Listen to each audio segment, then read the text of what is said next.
प्रणाम मित्रों। कोई 15 दिन से वीडियो नहीं बन पा रहा था क्योंकि मेरे एक मित्र हैं इंदौर में, ओशो सन्यासी हैं, बहुत भले आदमी हैं। लेकिन अनहोनी तो भले आदमी के साथ भी होती है। उनके साथ भी एक अनहोनी हो गई। उसके सिलसिले में मैं 8 दिन से इंदौर में था। अभी 4 दिन हो गए आए हुए। तो कंटेंट जिसके ऊपर मैं बोल रहा हूँ उसको तो आज 3 दिन हो गए चालू हुए। लेकिन ये बात मेरी भी समझ से बाहर है कि अ, आज इतनी त्वरा से विचार आया कि अभी वीडियो बनाओ तो बनाओ, अभी नहीं तो कभी नहीं। ऐसा मेरे साथ हमेशा होता है। तो आज मैंने सोचा कि उसके ऊपर भी एक इतना बड़ा आयोजन हो रहा है, इतना बड़ा आध्यात्मिक एक काम हो रहा है, उस पर भी एक वीडियो मैं बनाऊं। तो पहले तो मैं उसकी भूरी भूरी प्रशंसा भी करना चाहूंगा कि हमारे प्रधानमंत्री जी, योगी जी और भी बहुत सारे अ, हमारे अच्छे नेतृत्व देने वाले लोग उस आयोजन में लगे हुए हैं। उन सभी की जितनी प्रशंसा की जाए कम है, क्योंकि ये कोई पार्टी का काम नहीं, ये राष्ट्रीय एक धरोहर है हमारी पुरानी। और उसको हम नए नए रूपों में देके, उसको नया नया आवरण देके, नया नया उसको परिधान पहना के, उसको नए नए रूप में सुसज्जित करके केवल पेश ही न करें, उसका राष्ट्रीय देश के लिए किस रूप में सदुपयोग करें वो भी ध्यान में रखना होगा। अभी तो देखने में ऐसा लग रहा है कि आयोजन का जो वृहद स्वरूप है, एक बड़ा आयोजन है। और ये 144 साल बाद आता है तो एक भौगोलिक घटना को भी दिखाया जा रहा है, अच्छी बात है। लेकिन राष्ट्र को एक मैसेज और भी दिया जाना चाहिए, क्योंकि आजकल हिडन एजेंडा और अंडरग्राउंड मैकेनिज्म का जमाना है। तो उसमें अंडरग्राउंड मैकेनिज्म का उपयोग नहीं हो रहा, क्योंकि ये खाली डुबकी लगाने का ही कृत्य नहीं है। ये बहुत गहरी आस्था, मान्यता, इसके साथ साथ में इतने करोड़ों लोग आएंगे, देश से विदेशों से भी बहुत आ रहे हैं।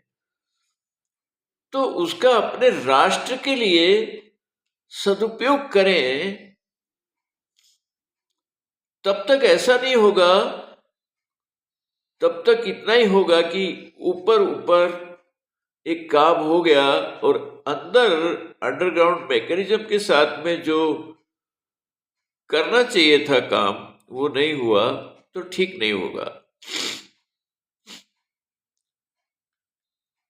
कल मैं देख रहा था, संभल में इतना फीट ऊंचा राम मंदिर बना दिया। अरे भाई, राम मंदिर बनाने से ही कोई संभल में कोई फूल खिलने वाले नहीं है, वापिस हिंदू रहने वाले नहीं है। खाली राम मंदिर बना दिया तो क्या समझते हो, हिंदू उनकी जड़ जम गई क्या? पहले भी जड़ जमी हुई थी। राजधानी थी वो, एक बड़े सम्राट की राजधानी थी, पृथ्वीराज चौहान की। और एक राजधानी कैसे चौपट हो गई, कैसे एक बावड़ी कूड़े से भर दी गई। धीरे धीरे धीरे धीरे एक हिडन एजेंडा है, वो काम कर रहा है और हिंदुओं को दिखाई नहीं देता। मैं भी हिंदू परिवार से हूं। मुझे हिंदुओं की आलोचना करने में रत्ती भर भी रस नहीं है, अच्छा नहीं लगता। लेकिन मेरी एक धारणा है, मेरा एक विचार है कि अगर जख्म है शरीर पे तो उनको ढको मत।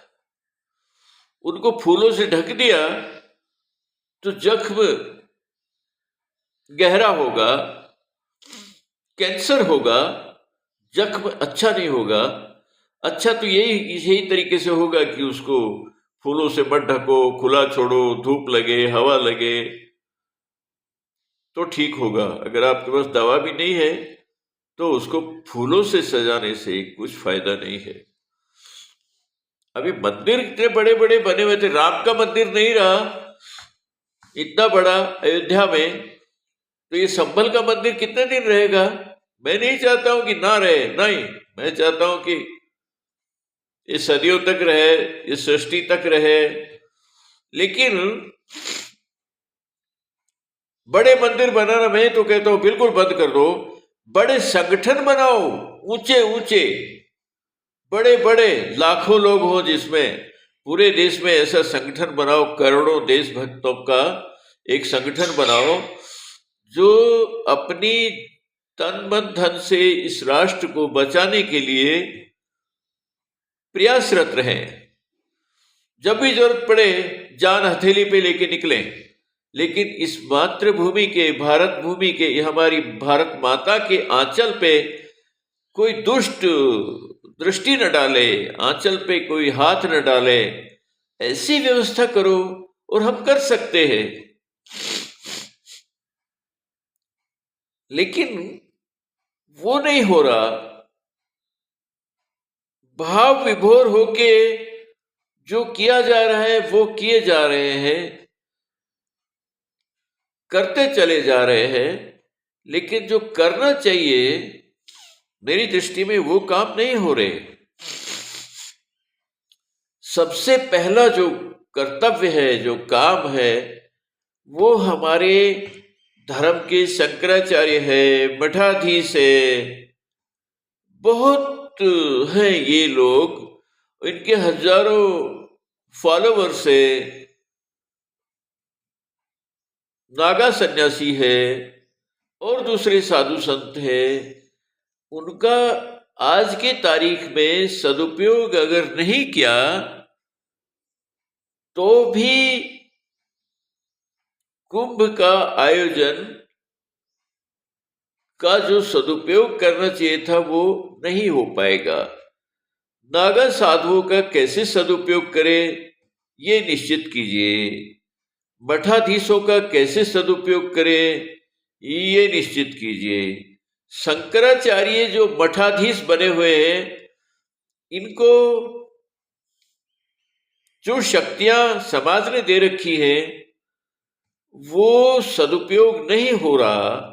उत्तर दक्षिण पूर्व पश्चिम चारों दिशाओं में जो शंकराचार्यों के मठ बना दिए, वो अपने काम को सफलतापूर्वक नहीं कर पा रहे। वक्त के साथ साथ में हर चीज के ऊपर धूल पड़ जाती है, तो ऐसा लग रहा है कि इनके ऊपर भी कुछ आवरण ऐसा हो गया कि जो काम करना चाहिए था वो ये नहीं कर पा रहे, और जो नहीं करना चाहिए था वो ये करे जा रहे हैं।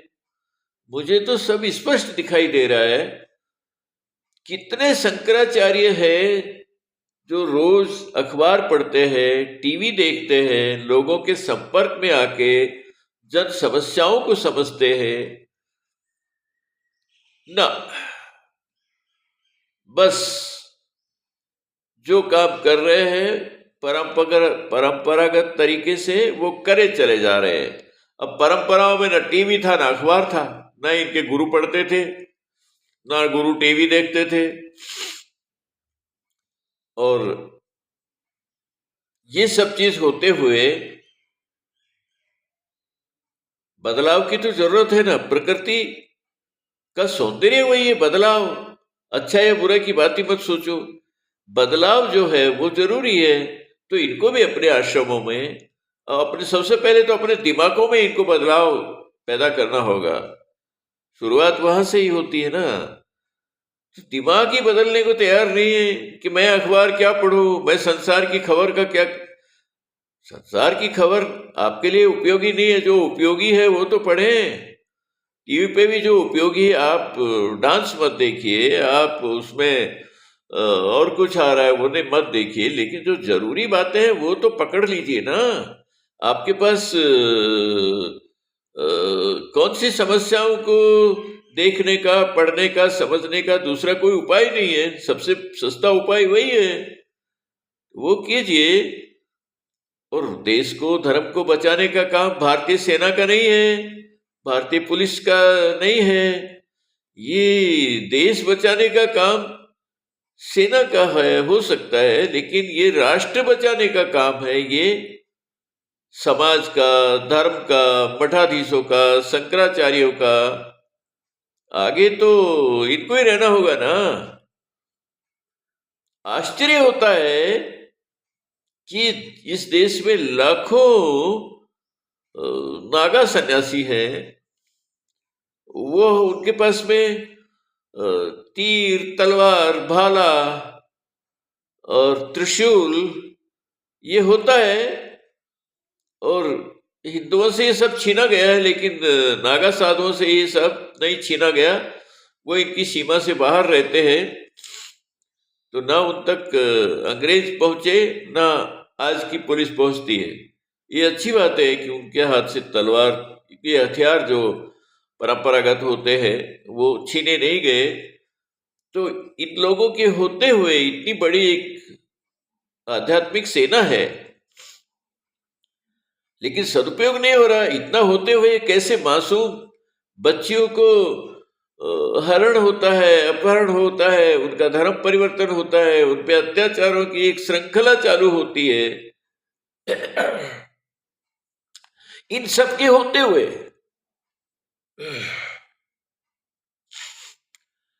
तो इन सबको मैनेज करना पड़ेगा। इनको ऐसा नहीं छोड़ना पड़ेगा शंकराचार्य बस हम सर्वे सर्वा हो गए, नहीं। एक मार्गदर्शक मंडल बनाना पड़ेगा। उसमें नागा साधु हो, शंकराचार्य हो, मठाधीश हो, ये सब होना चाहिए। अभी स्नान करने के लिए तो आप देखिए, वो शाही अखाड़ा, वो मैं किसी अखाड़ों की आलोचना नहीं कर रहा हूं, मुझे नाम भी मालूम नहीं है सबका, पर कुछ कुछ याद आ जाता है उसका। एक प्रतीकात्मक नाम लेता हूं मैं।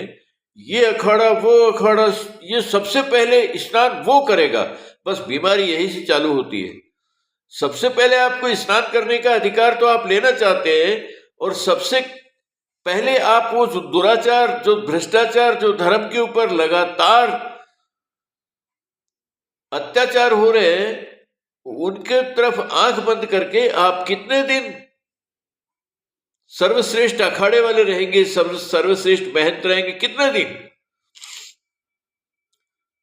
अपनी जवाबदारी, अपने जो कानूनी अधिकार है वो तो आप याद रखते हैं कि सबसे पहले हम स्नान करेंगे, और जो समस्या समाधान जो करना चाहिए वो सबसे पहले दूसरे करेंगे। ऐसा नहीं चलेगा। इनका एक मार्गदर्शक मंडल बने जिसमें ये सब लोग हो, नागा साधु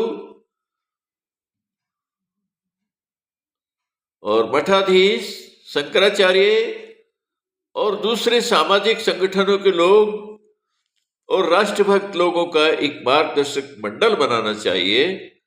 और मंडल डिसाइड करे कि कौन से शंकराचार्य ठीक कर रहे, बोल रहे, कौन से गलत बोल रहे। उनको एक कम से कम उनके ऊपर एक कंट्रोल होना चाहिए कि चाहे जो बोला वो नहीं चलेगा, चाहे जो किया वो नहीं चलेगा। अभी क्या करने का वो मार्गदर्शक मंडल बताए, वो निर्देशित करे, और उस तरीके से राष्ट्रभक्तों की एक बड़ी सेना बनाए। नहीं तो आप तो अपने हिसाब से विश्व बंधुत्व की तरफ जा रहे हैं, आप वसुधैव कुटुंब की तरफ जा रहे हैं। और वसुधैव कुटुंबकम में वो 56 देशों के जो रोहिंग्या छद्म वेश में जो आ रहे हैं वो भी आते रहेंगे। तो अभी कुछ दिन के लिए ये सब बड़े बड़े आयोजन, बड़े बड़े कार्यक्रम, इनको बंद कर दीजिए। और इस देश को बचाने का एक प्राथमिक कार्य वो है, इस धर्म को बचाने के, इस राष्ट्र को बचाने का, वो करने की जरूरत है। और उसको कुंभ के माध्यम से, कुंभ के सहारे, कुंभ के द्वारा बहुत दूरगामी परिणामों को सोच के वो काम किया जा सकता है। वीडियो लंबा होता है तब भी मुझे दिक्कत होती है। ओके, प्रणाम।